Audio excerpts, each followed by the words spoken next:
Erianthus arundinaceus. Erianthus species are perennial C4 grasses with his biomass productivity and his tolerance to environmental stresses that can be grown in material land to species raw material of clothing bioethanol because in biomass production and strong tolerance and environmental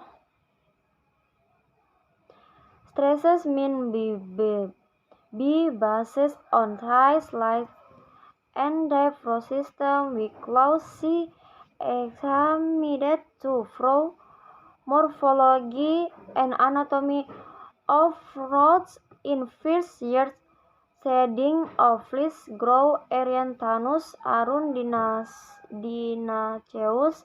The deep root system of a Arundinaceus consists of many nodal roots glowing with steep grow with angles.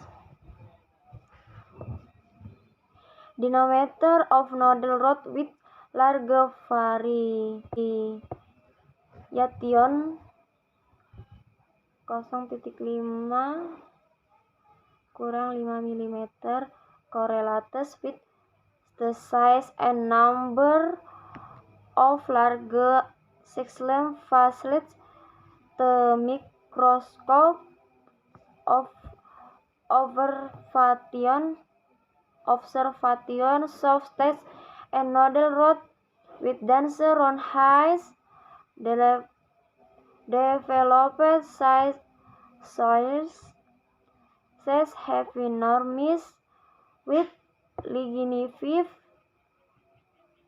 sclerenchyma in outcortex and in the midcortex. In addition, scarred guys with dense trophy on nodal rise in wither.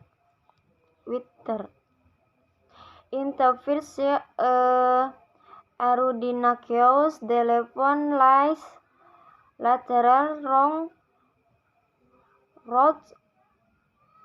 The other Ravenna guy species, the lateral roll formed and lateral facial encounter of the stele and hypodermis in the outcortex.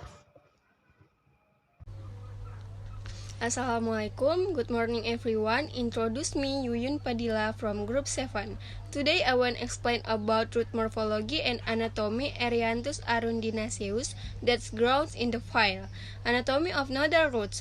Nodal roots were thickly covered with the soil seed adhering to the root epidermis, figure 3a, figure 3b, with dense root hairs, figure 3a, figure 3c.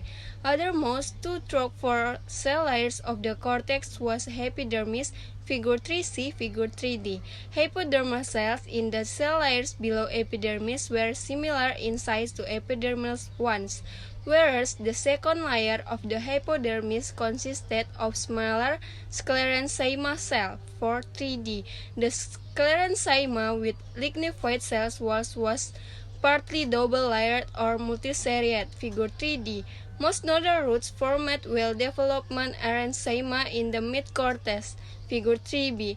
Figure 3e, endodermal cells had thick inner trangential cells, walls heavily lignified, and sometimes showed pericial division, figure 3f. Next, the steel central cylinder consisted of three parts: a marginal cylinder of multiseriate lignified pericycle, a ring of conducting tissues, and parenchymatous central pad, figure 3b.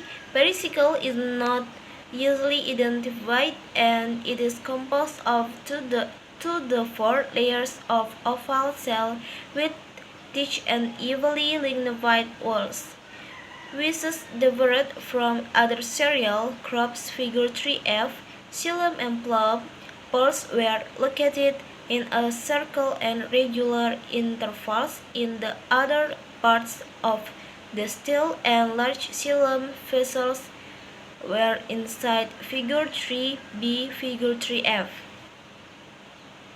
The small and large xylem could be protoxylem and metaxylem, respectively, according to their size and position. The center of the stele is equipped by unlignified parenchymatous cell with start grains with potassium iodide, figure 3G at 148 DAP, December 2009. Some rats had such starch grains even in oval cell in the lignified marginal cylinder of multiseriate pericycle. Almost no starch grains, in contrast, were observed in the still of Erianthus roots harvest in summer, 349 DAP, except in a few aged roots, figure 3H. Root morphology Erianthus arundinaceus. The first year plants of E. arundinaceus possess many thick roots with diameter over 2 mm large. At the early growth stage, thick nodal roots of cereal crops in general tend to elongate vertically. Matsuo et al. Suggested that the roots of Thailand strain of Erianthus have high ability to penetrate hairpin based on their field study in northeast Thailand. Such morphological traits of Erianthus roots could lead to develop deep root system, which has advantage to environmental stress, for example, drought by extracting salt water remaining in deep soil layer. Slick, specific root length and low branching index of E. arundinaceus roots suggest advantage in nodal root development rather than lateral roots formation at early growth stage in Erianthus. Root system development in younger Erianthus could be surprised by thick and deep nodal roots with less branching as the buttress roots in sugar cane, and older Erianthus might develop superficial roots.